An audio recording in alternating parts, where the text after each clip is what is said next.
નમસ્તે. ધોરણ 11 subject chemistry chapter number 2 પરમાણુનું બંધારણ.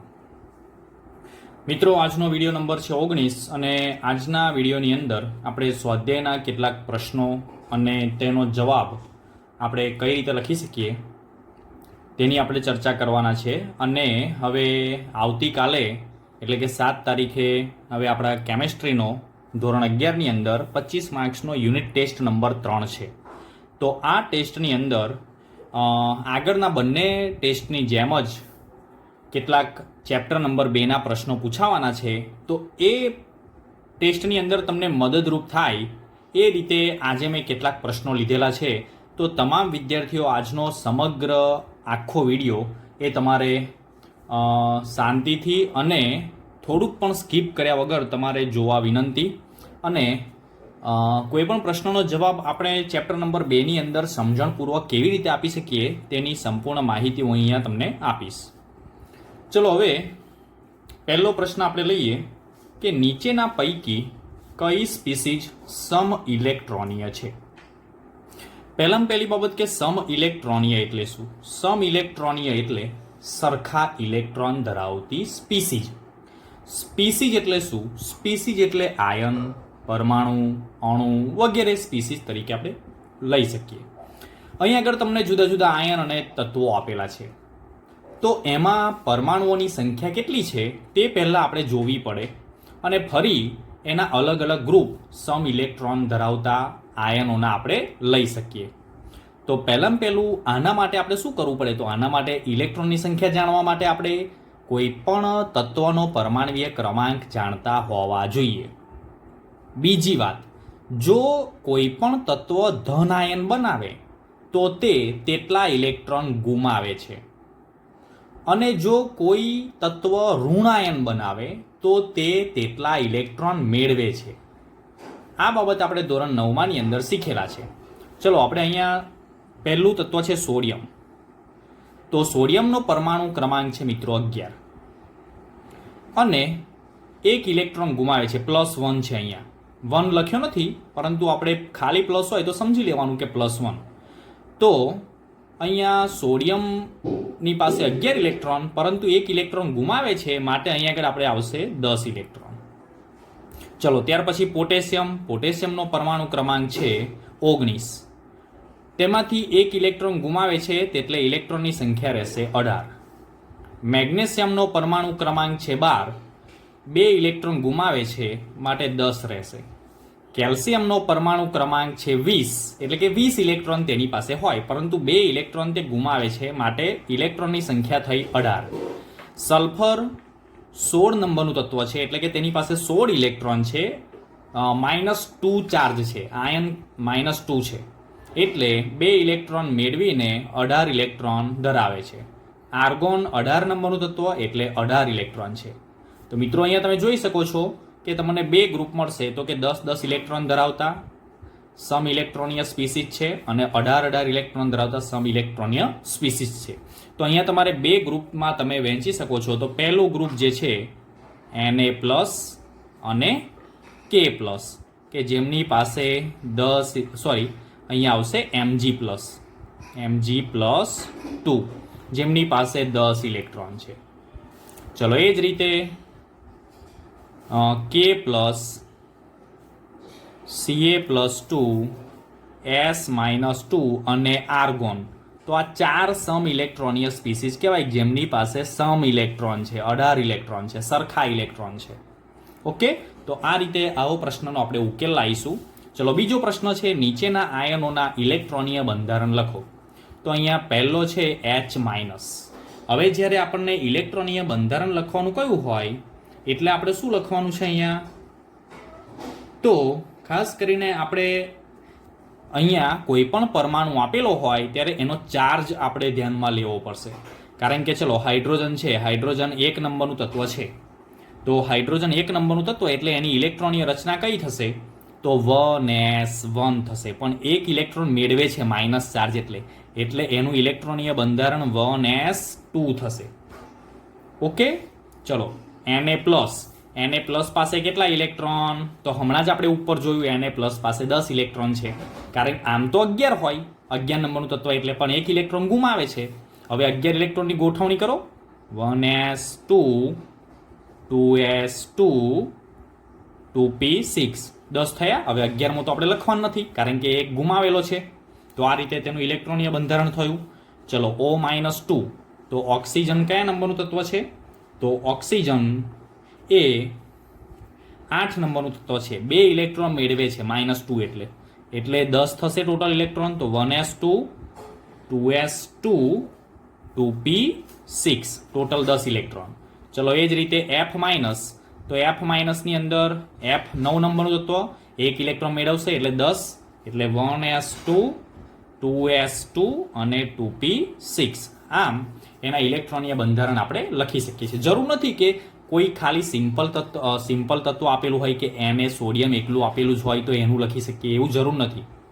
અહીંયા Na+ આપેલું હોય, Mg+2 આપેલું હોય તો જેટલા ઇલેક્ટ્રોન હોય તે પ્રમાણેની એની ભરતી પાઉલી, આઉટબાઉ અને હુન્ડના નિયમ પ્રમાણે કરવી પડે. ચલો હવે ત્રીજો પ્રશ્ન છે, જી કક્ષકને માન્ય રાખે તેને માટે Nનું સૌથી ઓછું મૂલ્ય કયું હોય? હવે જી કક્ષક એટલે આપણને અહીંયા ખબર છે કે S, P, D, F અને G. બરોબર. તો અનુક્રમે અહીંયા L ની વેલ્યુ આવશે 0, 1, 2, 3, 4. તો અહીંયા જી કક્ષક માટે L નું મૂલ્ય 4 હોય તો Nનું મૂલ્ય તેના કરતાં વધુ હોવું જોઈએ. જે આપણે રેગ્યુલર વિડીયોમાં જોયું તો તેના કરતાં 1 વધુ હોય ત્યાંથી શરૂઆત થાય. એટલે કે N બરાબર 5 એ Nનું સૌથી ઓછું મૂલ્ય જી કક્ષક માટે કહી શકાય. ચલો એ જ રીતે એક ઇલેક્ટ્રોન 3D કક્ષકોમાંની કોઈ એક કક્ષકમાં છે તો આ ઇલેક્ટ્રોન માટે N, L અને Mના શક્ય મૂલ્યો લખો. તો તમારે આ પ્રશ્નનો જવાબ કેવી રીતે તમે આપશો? તો 3D કક્ષકમાં મિત્રો એક ઇલેક્ટ્રોન છે એવું તમારે સમજવાનું છે. હવે 3D કક્ષકમાં એક ઇલેક્ટ્રોન છે એટલે તમે આ રીતે લખી શકો અહીંયા સામાન્ય રીતે 3D1. હવે 3D કક્ષકમાંની કોઈ એક કક્ષકમાં, એટલે એવી ખબર નથી કે 3D XY માં છે કે 3D YZ માં છે કે 3D ZX માં છે કે 3D X² - Y² માં છે કે 3D Z² માં છે. આ 5 પેટા કક્ષકો છે, પણ આ 5 પેટા કક્ષકોમાંથી કોઈ પણ એક કક્ષકમાં છે. હવે એના N, L અને M ના શક્ય મૂલ્યો લખવાના. તો આપણને આવડે જ. જુઓ અહીંયા આના પરથી તમને પહેલું જ ખબર પડી જશે કે 3D1 છે તો એના માટે N નું મૂલ્ય કેટલું મિત્રો? તો N નું મૂલ્ય થશે આગળનો જે નંબર હોય તે 3. ચલો L નું મૂલ્ય કક્ષક પરથી ખબર પડે D એટલે S, P, D અનુક્રમે 0, 1, 2. તો અહીં આગળ મૂકી દઈશું 2. બરોબર. અને Mના શક્ય મૂલ્યો શોધવા માટે જો અહીંયા L બરાબર 2 હોય તો +2, +1, 0, -1 અને -2. તો આ રીતે આપણે આવા પ્રશ્નોનો ઉકેલ મેળવીશું. ચલો આગળ છે, એક તત્વનો પરમાણુ 29 ઇલેક્ટ્રોન અને 35 ન્યુટ્રોન ધરાવે છે તો પ્રોટોનની સંખ્યા અને તત્વની ઇલેક્ટ્રોનીય રચના લખવાની છે. તો મિત્રો અહીંયા આપણને ખબર છે કે પરમાણુની પાસે 29 ઇલેક્ટ્રોન હોય તો એટલી જ એની પ્રોટોનની સંખ્યા હોય. એટલે પ્રોટોનની સંખ્યા કેટલી? તો કે 29. હવે તત્વની ઇલેક્ટ્રોનીય રચના લખવી છે તો અનુક્રમે આપણે શું કરવાનું છે? અનુક્રમે આપણે સીધું 1s થી ચાલુ કરીને 29 ઇલેક્ટ્રોન આપણે ભરીશું. તો આપણે અહીંયા જોઈએ 1s 2 2s 2 2p6 3s 2 3p6. ચલો કેટલા થયા ગણી જોઈએ. 10 ને 8 18 થયા. ચલો હજુ 29 કરવાના છે. 3p પછી કઈ કક્ષક આવશે અનુક્રમે તેની ઉર્જા વધારે હોય તે? 3d10 અને 4s1. તો આ રીતે મિત્રો તમે જોઈ શકો છો. આમ ખરેખર પહેલું તો 4s આવવું જોઈએ પણ મેં અહીંયા આગળ 29 નંબરનું તત્વ હું સમજી ગયો છે કે 29 નંબરનું તત્વ એક કોપર છે. એટલે કોપરની ઇલેક્ટ્રોનની રચનાની અંદર 4s1 આવે અને એક ઇલેક્ટ્રોન જમ્પ મારીને 3dમાં જાય છે. તમે સમજી ગયા હશો. એટલે તે વિશેષસ્થાયિતા દર્શાવે છે માટે તેની ઇલેક્ટ્રોનની રચના આ રીતે લખાશે. ચલો હવે આગળનો પ્રશ્ન આપણે જોઈએ. H2 પ્લસ H2 અને O2 પ્લસ સ્પીસીઝમાં ઇલેક્ટ્રોનની સંખ્યા શોધો.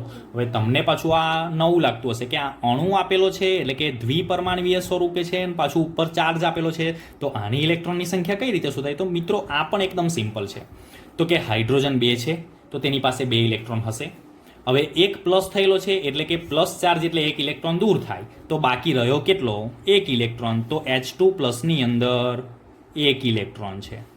ચલો H2 ની અંદર કેટલા ઇલેક્ટ્રોન? 2 હાઇડ્રોજન પાસે 2 ઇલેક્ટ્રોન હોય, પરમાણુ ક્રમાંક હાઇડ્રોજનનો 1, પણ અહીંયા 2 હાઇડ્રોજન છે તો એક હાઇડ્રોજન પાસે 1 અને બીજા હાઇડ્રોજન પાસે 1 એટલે ટોટલ થશે 2 ઇલેક્ટ્રોન.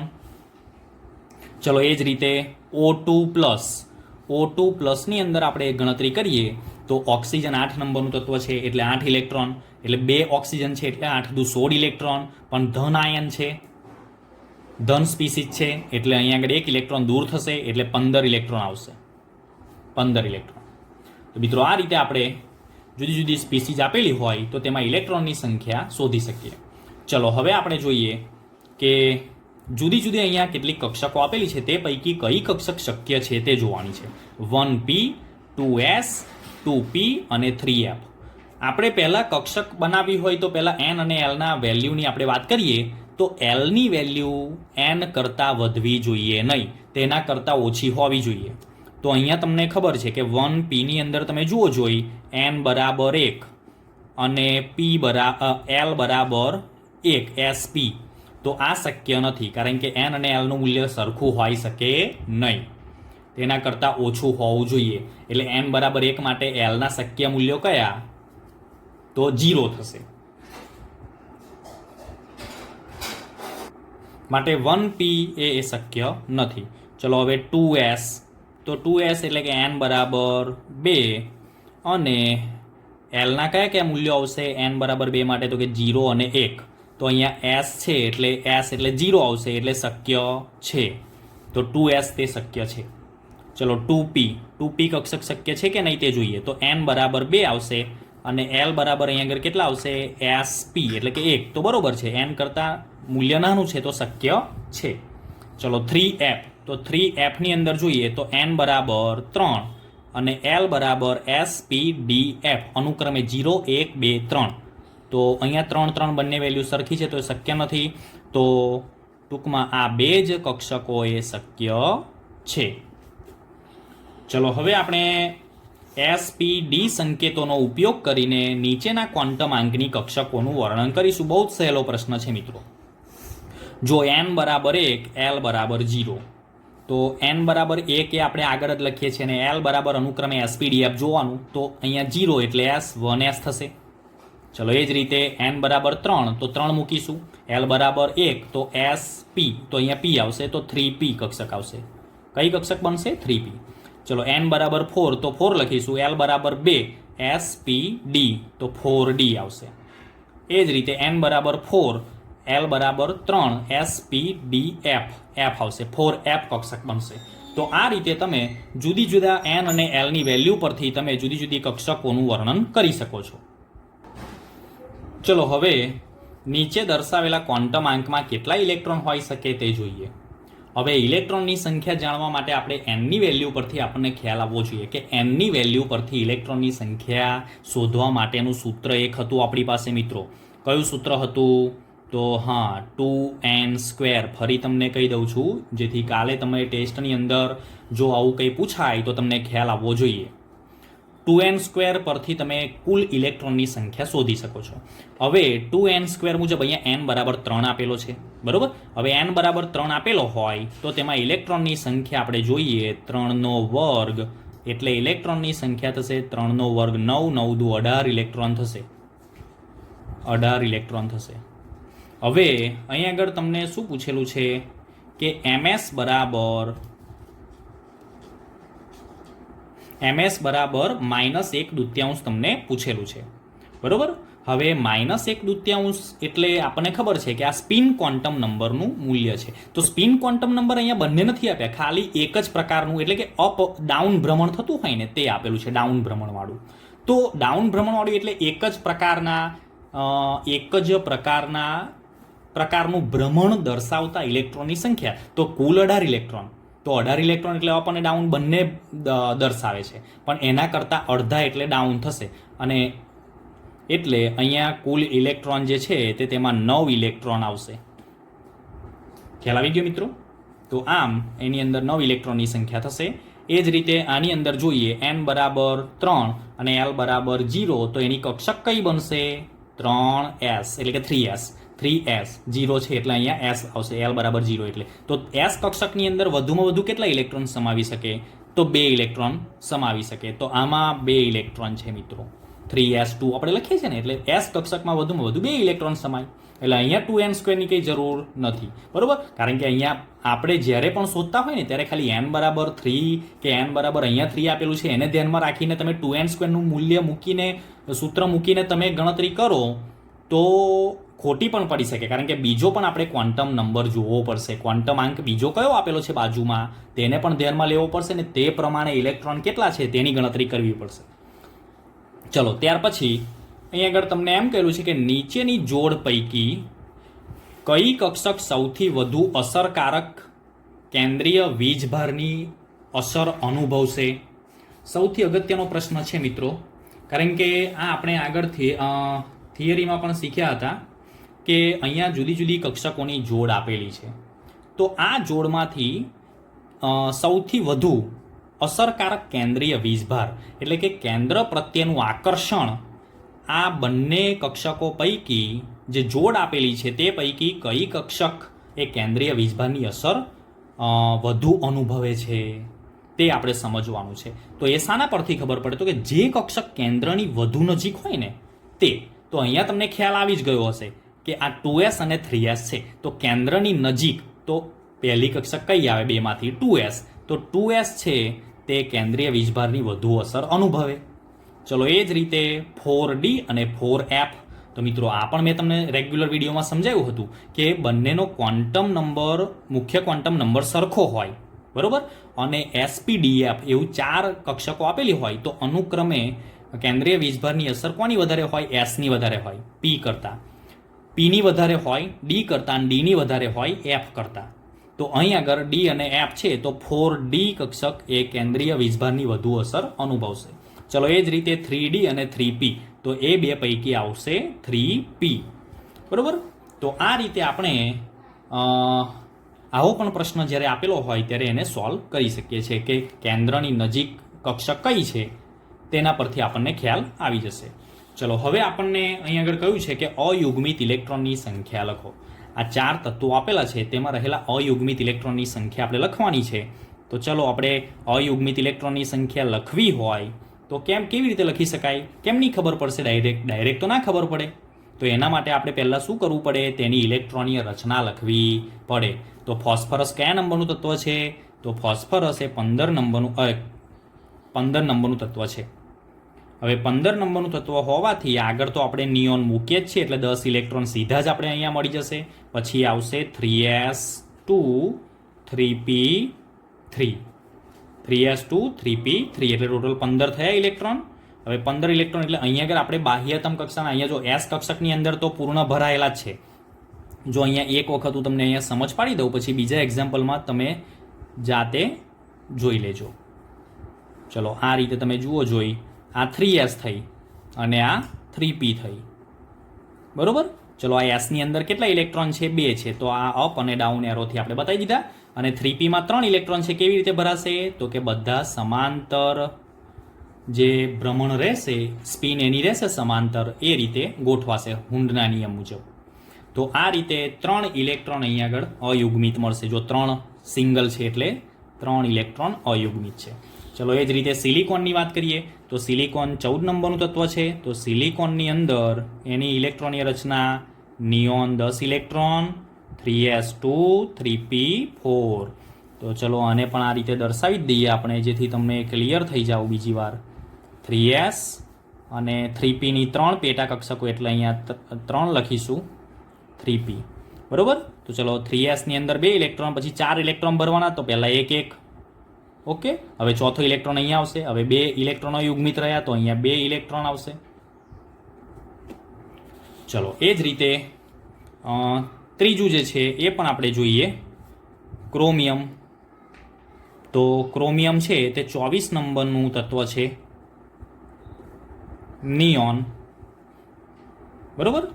અને એની ઇલેક્ટ્રોનીય રચના આવશે 3d5. જો મિત્રો આ અપવાદ સ્વરૂપે એની સ્થાયીતા દર્શાવે છે, જે આપણને ખબર છે.